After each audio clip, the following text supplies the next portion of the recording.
Hello, welcome pen friends. Welcome to Chris's Ink Pens for August 2025. So the year is, it is flashing by, and I've got 8 fountain pens and 8 fountain pen inks that I'm excited about for this upcoming month.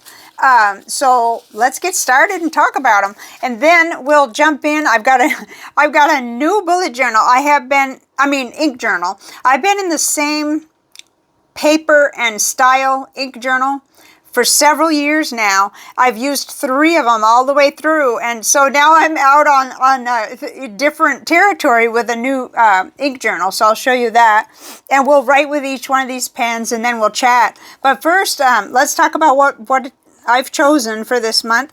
So the first one is the Pelikan M800, the black and blue with a fine nib. This is just such a smooth writer. It's a joy to write with. It really should never be put in the pen case. It's a crime, basically a fountain pen crime. So, and then next up is a little Parker Vector. And this one is one that was made in the USA. It was old stock new when my pen friend gave it to me, and it has a medium nib on it. This is a fun little pen. Like, it's not, I wouldn't call it a pocket pen, but it's so light and small that it almost goes into that category. And then next up is the Kaweco Brass Sport, which is really getting quite a patina. In fact, it almost bothers me. I don't know why, because a lot of people like that. So I'm thinking it probably goes back to childhood when Dad had me, polishing any brass that we had. And so it's just something we always did, was polish stuff. So I don't know. I could polish it, but I don't think it'll last very long. Or maybe just having it sit in the pen case too long didn't do it any favors. I don't know. But anyway, it's a wicked good writer. It's a little heavy for me, but it has a double broad, so I'm excited. I need to use it more, whether I polish it or not. If you have one of these, do you polish it? Because, I have Brasso and all that, and I know how to do it, but I think I did once. But anyway, next up is the Lamy Safari in Strawberry, and I think there's a broad nib on this one. Yeah, this has a broad nib. It was the perfect color to showcase the ink that I chose the ink first this time. And we'll be talking. I've got some old entries to show you at the very end of my ink journal, where I did do at least some line swatches of all the inks that I have in my shell boxes. And so this was kind of how I picked many of the inks that I'm using today, or this month. So next up is a pen I don't use much, and it's a shame. It's a Platinum 3776 Nice. The first one I got of it, I purchased this pen, and then it got a crack in the section right away. So I think I've been a little leery of I got to be real careful not to tighten it too much, and I haven't used it very much. It does have a broad that's more like a juicy medium. It's really smooth because it's a gold nib. So it is nice, and I'm just thinking that, yeah, it's a nudge to myself, either use it or lose it kind of thing. It's that clear. I like it a lot, I just got off to a bad start with that first one that did crack in the section. So, and they made it right away, so no problem there. Okay, next up is the Esterbrook Epic, and isn't it pretty? Isn't it really, really snazzy? It's got a nib on it that I'm not sure what it is. I think it might be a fine, but in the middle of that little thing there, it says C, so I don't really know, or at least that's what I'm seeing. Who knows? I'm calling it a fine, but it could be a medium. I don't know how these nibs run, but I just think it's snazzy and pretty, and to without the cap, just unposted, I'm writing with it very comfortably. So there's that one. This was a pen friend gift from an anonymous from a viewer who wanted to be anonymous. And then here is the Hongdian Black Forest in purple with a Fude nib. It's one of my favorite pens. In fact, a lot of times I just keep reaching for it. I probably would just keep inking it, but I'm trying to give some other pens a chance too. I don't do really well with rotating pens. I end up with the same ones. In fact, I'm becoming a lot more familiar with my absolute favorites. So, but this is one of my absolute favorites because what it does with certain types of inks, it gives you that nice brush look, and I can enjoy some of those artistic lighter inks better. And so I have one of these in rainbow and this one. And then I also have a Genhao 82 with a Fude nib on it that works really good too. So I'm excited about that. And then this is just the standard TWSBI Eco with in black with a broad nib. Yeah, I switcherooed my nibs so much with these I have to check. But gosh, I'm thinking that this is the only pen here that I actually purchased. Like these are all either pen friend or viewer gifts, or like this was purchased with a gift card that was anonymous gift to the channel, and this was also purchased with the money that was given, gifted for the channel. So, and then the rest were passed on to me or gifted from pen friends. So this is the only one I paid for, and I didn't do too good. You guys do better or have done better. I certainly have more than enough pens now, and it's the other way around now. I have to start, really nailing down on which ones to that I write with and keep and all that. But my track record isn't nearly as good as people that know me better than I know myself. Okay, so let's look at what's going to be our next ink journal for a while. That's going to be, okay, it's in a Midori paper cover, and it's an A5, but it's actually a Hobinichi.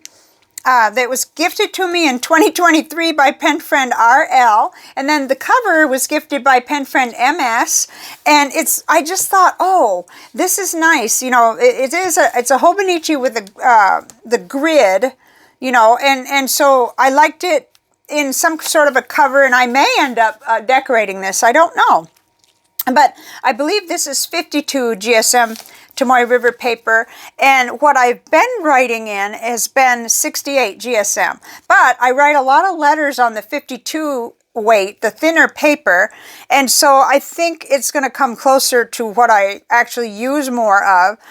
It's just that I may be a little spoiled because other than just really like on the 68 GSM, really thick with a paintbrush does seep through, and I have had that happen, but it's just great paper. But I'm not spending money right now, especially with really nice notebooks up on my shelf that have been gifted to the channel or to me.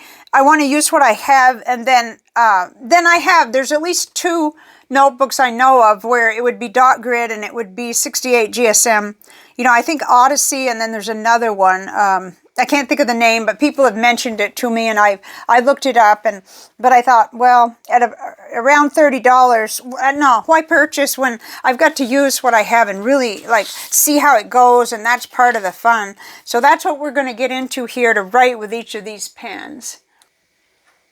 Okay, so since I'm starting with a notebook, I'm going to put these clips. They may help weigh it just a little. On this side that doesn't have anything, just kind of, get it to kind of balance. And then I've drawn it out in pencil so I can stay, it's similar to the dot grid. I'm so used to dot grid, I don't know. It's just, it's a complete experiment. But I know this paper, and this is older. I think it's going to be real good. No, Toby, you stay there. Stay there. I can't have you on the table. Sit down. Oh, dear. Now Toby is doing what Coco used to do. Oh, dear. This could be interesting. That's my cat, Toby, the youngster. Yeah, you can sit there, but there's not much room. Okay, we'll give this a try. I'm not really sure. He probably just wants to see me. So I have to pause it. Well, that was a surprise because Toby doesn't usually do that. Coco's asleep in his Bell Mason jar box, or box top or whatever. And so I thought we were clear here, but poor Toby. I'll have to give him real special attention when we finish because, yeah, I had to be out a little bit this morning. So this is a Pelikan M800 with a fine nib and Tom Studio Loch Ness. I like this ink, and it's going to be curiously interesting how it looks on paper other than this watercolor paper, because I really don't know. I don't know what to expect. This is a new sample, new to me from pen friend Kathy, and I'm not sure about this one because I think this was sample number 19 total that I had from this brand. So I'm really excited to try it this month. So Pelican M800. This pen could seriously change one's view of nibs and, you know, get you kind of spoiled. It's really, really nice. And this was a generous pen friend gift a couple years back. I think because it was right around when I went to Vermont last time. It's been a long time. So black and blue, I believe, is the black and blue. Either that or blue and black, but I don't think so. I think it's black and blue. It's the color name. And then it's Tom Studio Loch Ness. And I knew, I mean, I love to see a nice blue-black kind of color, or, you know, kind of mysterious blue. It seems to have a little red sheen, but we'll find out better in seeing it on this paper. I like to have a blue-black in here. I kind of used Diamine Oxford blue a lot in here, and I was trying to think. What was I going to say? Anyway, it must have been real profound because it just like slid right out. Definitely, it'll probably come to me in the middle of a pink ink or something. Here we go. We're going to do a little bit of a... Oh, I know what I was going to say. The Tom Studio inks are nice and like flowy and smooth, and so I knew I would like how it felt in this pen. It's got that nice gold nib. It writes like a juicy medium to me. Okay, so next up is the little Parker Vector with a medium nib. And I put in Diatomentus elderberry. Now, this was in the maroon shell box. And it just came to mind quicker because I had just seen it in there. And I think, you know, I'm getting to the end of that sample. But there eventually will be a bottle, I'm sure, in my future. It just seems like I have quite a few bottles of ink, so I ought to be using the samples and ink that I have. So Parker, the Vector. Uh-oh. I kind of slipped on how to spell it. Oh, I'm slipping a lot here. Okay, so, and it's red. I don't know if that's the official color name, but it's red with a medium nib. And I'm just going to put USA, yeah, because I do have another Parker Vector that was made in France, but this one was made in the USA. And this is Diatomentus elderberry. I love this ink. It is definitely my favorite in this kind of, I don't know, some would call it pink. I kind of go for calling it either burgundy or maroon or whatever, but I'm not great with color identification or, you know, anything like that. Okay, but I know what I love, and this has some water resistance too. You just compare to the Tom Studio, and you can see how the brush print stayed on there. I really like that. Okay, next up is a really interesting ink that I put in the little Kaweco Brass Sport with a double broad. It's Birmingham Shower Scum. I really like this ink, and you know, I haven't pulled out a whole bunch of tiles. I mean, I did that with one. I did with the Lamy Turquoise. I did a whole bunch of comparisons to try to slow myself down from purchasing it. I'll let you know later this month whether that worked, because it may or may not have. But I wanted to see, and I will see before the progress report, how this compares, because I'm pretty sure I have some other inks that compare to it. So let's see. I guess I can post that, even though it makes it a little heavy. I just think it's really pretty. And these double broad Kaweco nibs are just fantastic. So we've got Kaweco Brass Sport double broad with Birmingham. Oh, it's just so smooth. It feels like, well, it feels like a gold nib. Shower Scum. What a name, but it is really, really neat. Now, I don't have anything in my shower that looks like that, even though I've been known to kind of put off the cleaning of a shower. Okay, especially the bottom. It's got a texture on it. It's hard to clean. Okay, so that's going to be fun. That is really, it's putting down the ink really wet. You can see that, I'm sure. Oops, now we'll never get straightened back out. Okay, so next up is the Lamy Safari in Strawberry with Kobe Nankamachi, and I'm sorry, I'm probably mangling it, Fortune Red. It's got gold sheen, and it's, oh my gosh, that's a pretty ink. Kind of reminds me of the one I was using last month, and I'm not, let's see, it's not coming to mind, but it's right here. If I could look back and see, it was Tasha Cherry Red Blossom. Yeah, it's very similar to that. But this is a broad Lamy nib, so, you know, I'm pretty sure it's going to be a lot of fun. So Lamy Safari Strawberry with a broad nib, and Kobe Nankamachi. Okay, I'm gonna have to figure out what that means. Was that a collab, or is that a you know, a type of Kobe ink? I'm not sure. I'm not familiar too much with the Kobe. Just with like just a very few that I have tried. I think I only have one bottle of Kobe ink. It's very special ink. Okay, Fortune Red. And we'll see if we can fit in a little. Ooh, yeah, that's nice and flowy. Totally like I like it, to just spread right across. Okay, so then next up, in the Platinum 3776 Nice with the broad platinum nib, I put in the Robert Oster Bronze. I wanted to see this ink in a pen, and this was the pen that came to mind. so here we are. Okay. And I have no idea how this will work out, how it'll look in the nib. I don't know. Oh, it's looking green, kind of, to me, to my eye. But that's okay. I mean, it's probably going to look different on different papers. And I was going to say, I got that out of the bottle. It didn't seem like it was, yeah, I've used quite a bit of that ink, so, but nowhere near the whole bottle. So, Platinum 3776 Nice with a broad platinum nib, and Robert Oster Bronze. I think there was a story behind that, like when I ordered this ink, I got, let me try that again. Yeah, that's nice and flowy. I got the wrong one, and then somehow or another I ended up with both the bronze and the one, there's another one, let's see. Well, of course it wouldn't show its face now. Get antique gold or something like that.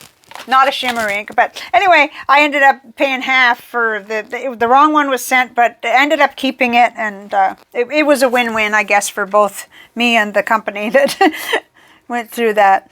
Okay, that was a long time ago. Let's see. So next up is the Esterbrook Epic with what I think is probably a fine nib. I'm calling it that.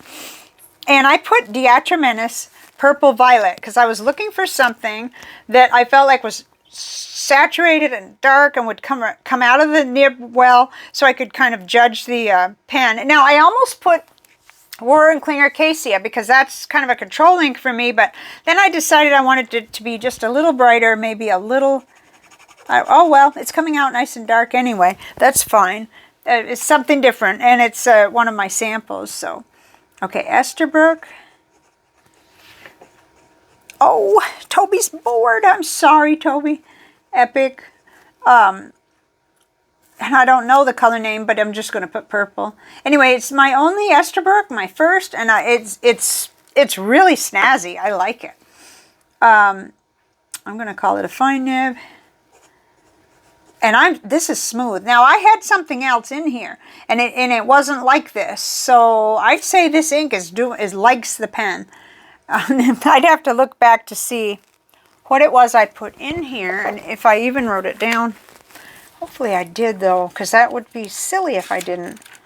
But I had something in here. There it is. Esterbrook Epic, fine. Okay, Tom Studio Iris. Okay, Tom Studio Iris did not act the same way. Could be that it was even too flowy for the pen. I don't know. I'll have to think about that. But definitely there was a difference, and it weakened. It didn't look quite the same. That's why I was looking for a darker purple. This is just really impressive. I like it. That's why I don't do anything to nibs until I've tried several different inks, because purple, violet. Except in the case where I just rip the nib out and put a goulet nib or a replacement nib, and then, you know, I didn't give it a chance at all. But this is different. Okay, so that's that one. And then we're going for another purple pen and ink next, which is the Hongdian Black Forest in purple with a Fude nib. I put Birmingham Violet Sea Snail. I love this ink. It's beautiful. And I ended up, you know, I got this generous sample from pen friend Kathy, and I wanted to write with it. In fact, I don't know what happened, why this one got put off so long, but that's the case with a lot of my inks. And they're coming out of the out of the bins now, so I'm really getting somewhere now, I think, with trying a lot of the inks I've had a long time. So this is, you know, when you do the horizontal, you get like almost, you can fill things in, and then of course it's going to be thinner, your up and down vertical strokes. But okay, so Hongdian,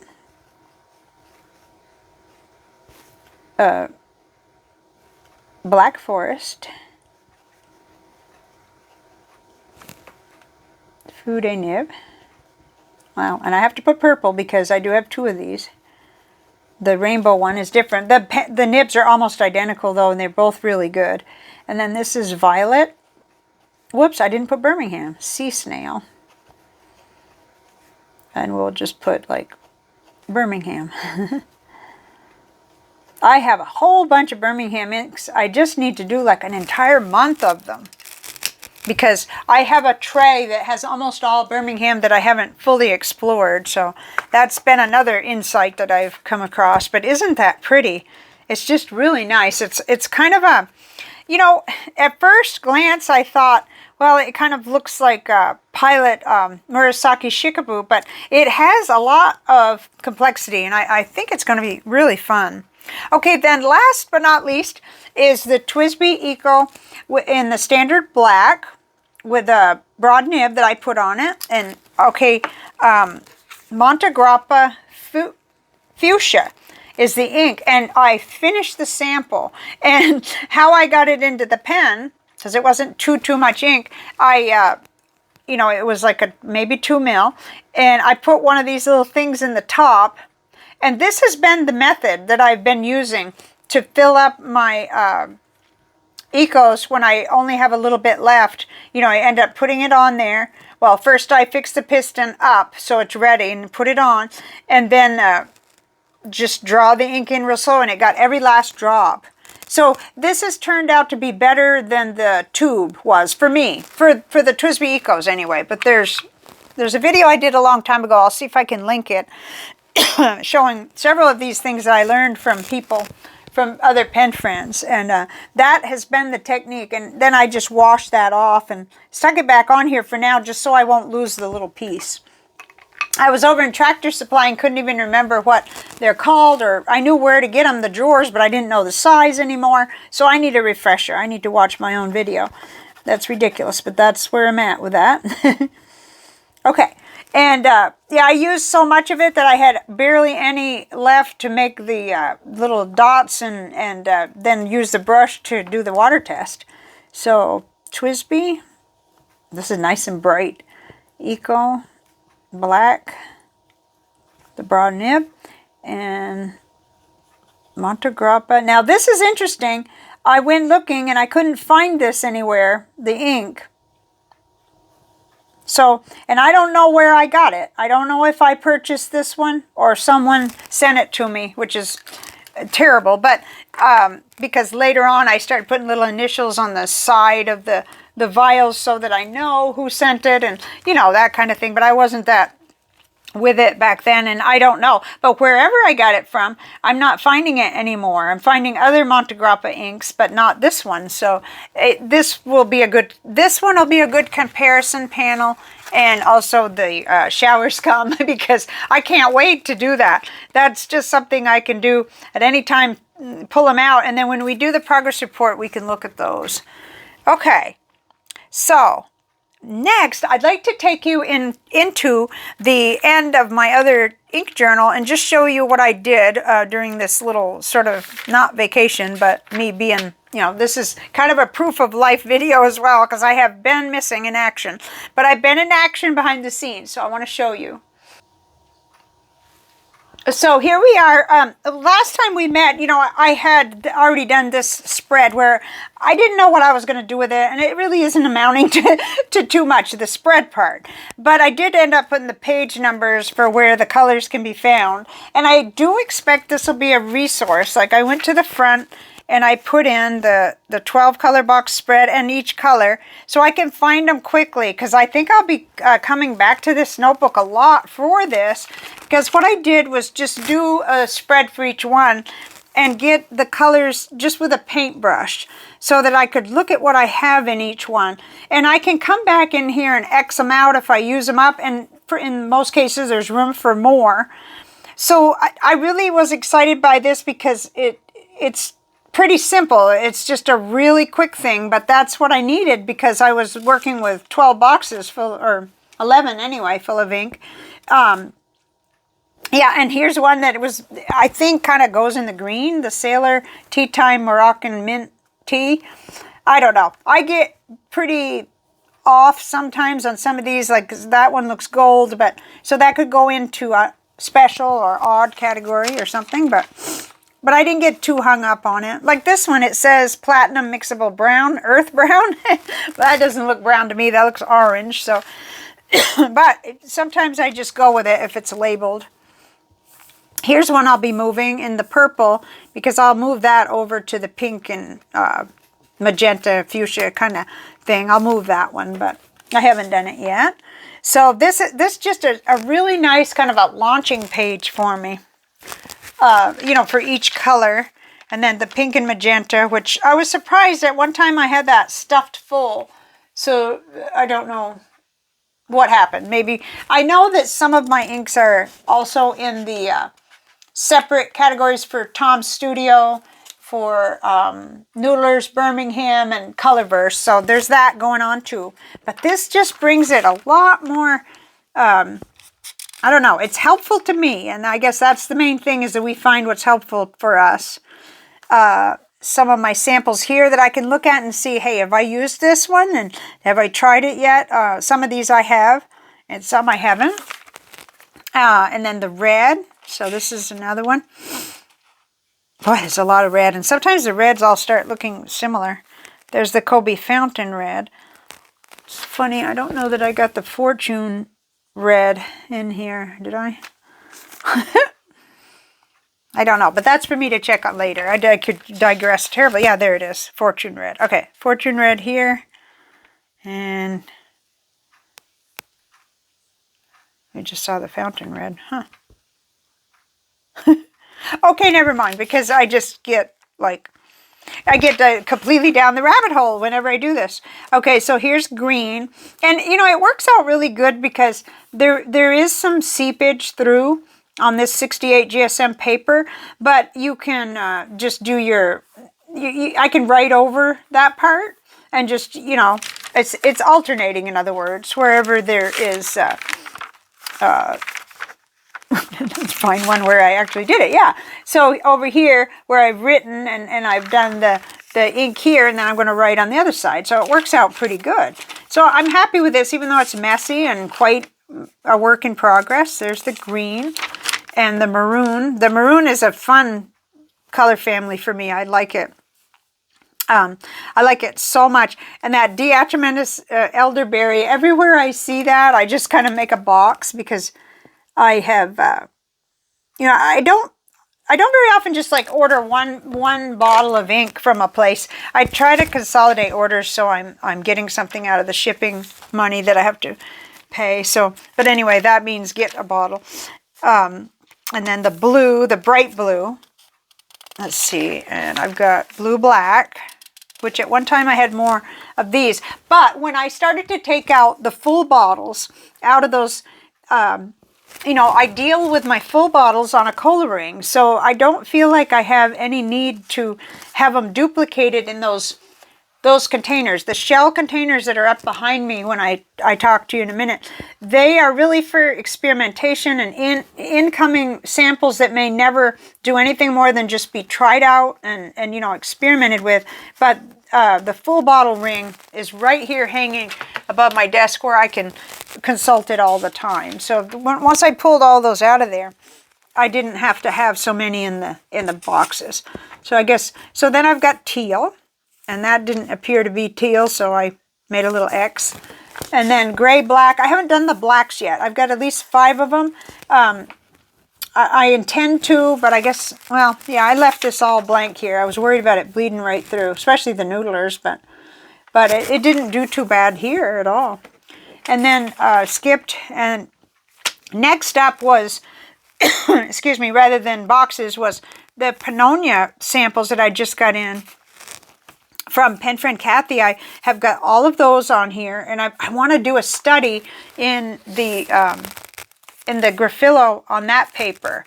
You know, so yeah, I've got plenty of nice ideas of upcoming things. And then the Jacques Sarbon, I don't think any of these were. The Moulin Rouge was the only one that sounded familiar, but it may not be in this particular brand that I'm remembering that. So I've got to do some checking. And then I had a few miscellaneous ones that didn't really fit. The Tom Studio, I tried to put that one in twice. And then a whole bunch of Birmingham ones that are not sorted. These are not, of course, sorted into those containers yet. And really, they won't probably stay unless, like, Shower Scum is going to stay. That's going to go right into Odd, I think. Odd and Extras. I like that because I don't have a box for yellow. I don't like yellow. I'm very discriminatory toward yellow, and I like gold, but I kind of tend to put those with black. Like, I mean brown. Like, say it's wheat or something, it ends up in the brown. But I don't want to do that with something like Shower Scum. Oh, and Odd. Poor Odd doesn't have anything yet, but it will. Okay, I think it's time to do our little chat face-to-face, so I'll turn around the camera. Okay, so there. So now you know what I'm going to be writing with and how I kind of, well, it got me, they're almost all samples that I'm going to be writing with. I think Robert Oster Bronze was the only one that came out of a bottle, so for August. So it's kind of nice because one of the samples I completely used up. That was the Montegrappa Fuchsia. The one that, you know, and that said ink journal on it. So it's possible that's where someone got it from, either me or whoever sent it to me, which is too bad. I have a thing about wanting to know where everything came from, and I've sort of lost, you know, lost track of some things. So, oh dear, I don't know.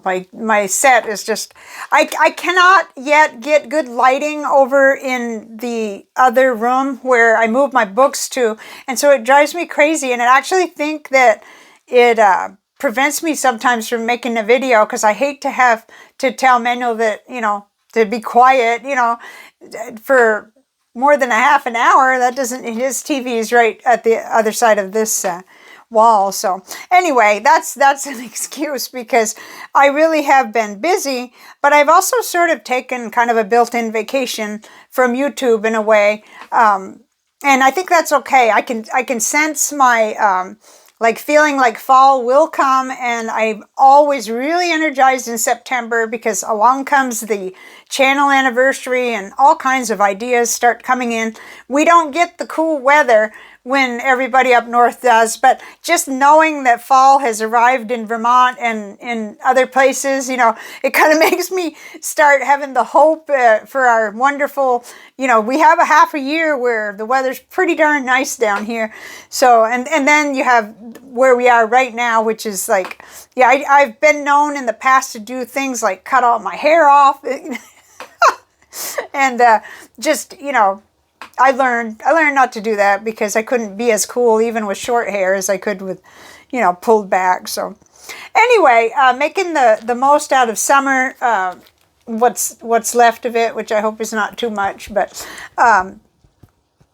gee, I've got 3 books sitting here that I was going to mention that I'm finishing one, and then I've got 2 that I'm going to get into, and this is nonfiction. I've got fiction going on too, but I am reading and really enjoying, and I'm not reading this fast, but this Aging with Grace, What the Nun Study Teaches Us About Leading Longer, Healthier, and More Meaningful Lives by David Snowden. This is a really good book.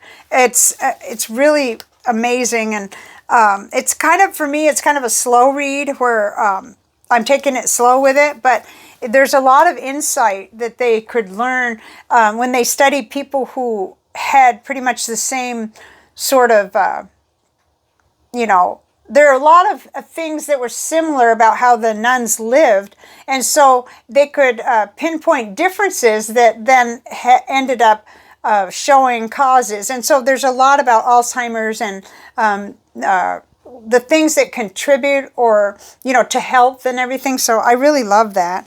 And then the next book that I'd gotten, which I'm well into, is Getting to Yes, Negotiating Agreement Without Giving In. I love this. This kind of stuff doesn't come naturally to me, but as soon as, I think it was Tim Walsh that recommended it, or had everybody on some kind of a committee or project that he had, Governor Walsh, read this book, and that made me pay attention. So then when I went to look about the book and why he would recommend it, because, people that I admire, I like to see what they read and what they recommend. It listed like 4 things. It said, separate the people from the problem, focus on interests, not positions, work together to create options that will satisfy both parties. Imagine that. Negotiate successfully with people who are more powerful, refuse to play by the rules, or resort to dirty tricks. Well, I just knew that this would be an important book for me and would be helpful. And so I'm in the middle of that. And this is just the way I do, this is 3 different types of books. But this one just came in today. I've read just about everything else that Dr. Jason Fung has written, but I hadn't read the Diabetes Code. And I've read the Obesity Code, and that was what really turned a key for me with with major weight loss, and with finally getting and keeping my weight down into a normal category. May not be perfect, but definitely I think years and years ago, I made a lot of progress with Dr. Phil's 7 keys, and, I got out of obesity then, and then I was still overweight. And then when I found Jason Fung, though, and I found intermittent fasting, and I found what he had to say about how to control blood sugar and therefore weight, it really means a lot. So I'm considering this as a additional study and kind of refresher, because I've watched tons of his videos too. But it's interesting, if I go over things and over them again, I just strengthen that knowledge and learn even more. And as I get older, I think as we get older, we have to do better. We have to, I think we have to actually nail down on some of the things that we kind of know, but we're more lax about when we're younger. We don't get away with it as easy. So I'm trying to always looking for reminders and refining. And so I think I'm going to enjoy this. I haven't started it yet, but I like everything that he does. And his YouTube channel is fantastic too. So I feel really good about my fountain pens, because I have only what's in here, right here in the Levenger bomber case. And I've got 8 pens in here. That a couple of them are almost finished. So I've got what's in here from my journaling, and I'm finishing them up. And then I've got the 8 that I just showed you. So I'm not overly like I was there with 20-some pens. This is really doable, really perfect. And I just cleaned a bunch this morning. So I'm really ready to start August on as clear of a slate as I can imagine anyway. Because I don't want to just rinse those pens. Some of them are really close to being done, but I can finish them up in my journaling. And that Galen leather everyday 52 GSM Tomoe River paper journal with the brown leather cover is really, really nice. I'm really enjoying it, and I'm not finding it too awkward to use the insert with the lines or with the guide. You know, I'm finding that that's just fine. I'm getting used to it. Where I normally am lazy and like a lined journal, I'm not. I just, the luxury of having the Tomoe River paper in an actual journal, it's worth it to use that insert paper. So I'm trying to think. There's really no news yet on my mom's situation, except that, you know, thank God there's an attorney now, a legal aid attorney that's representing Mom and is actually going to meet with her, and of course is in the loop too with us. And so that has taken some pressure off, and I think even if it's very temporary, even if it was just a couple of days, you know, to just sort of have less pressure and stress. Hi, Toby. I'm almost done. Yeah, I think he wonders why we're not having a sandwich yet. We will. We'll go and have a sandwich. He knows my schedule, and if I get off at all, he just follows me around. So, but everything is going as well as it possibly can, and the hobby is super important to me this year especially. And so no matter what, I'm not going to let anything dampen my writing. I'm going to write, whether it's complaints or what it is. I'm going to continue writing, and I really enjoy sharing with you what I'm using, what I'm writing with. And then I did make a small order and a not so small order. I did spend my channel money that just came in, and so I'm thinking about that. I kind of want to make my channel a lot less commercial, a lot less. I don't know how to explain it. I don't want to rely on that. I want to be doing the creative stuff and focusing on the writing. But I think it will be fun to show you the one little item that I did order, which is kind of like a monkey see, monkey do. I saw it on Marilyn Darling's channel, and I thought I got to have one of those little things. So anyway, it's coming. It's on its way. Toby is starting to really patrol, so I think it's time for me to press upload on this and go and get a sandwich. And he comes and sits with me. It's like a little ritual in the afternoon. So.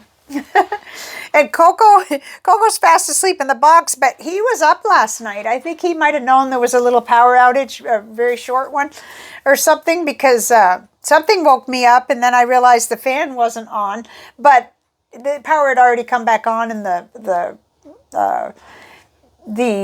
what do you call those things? The clock.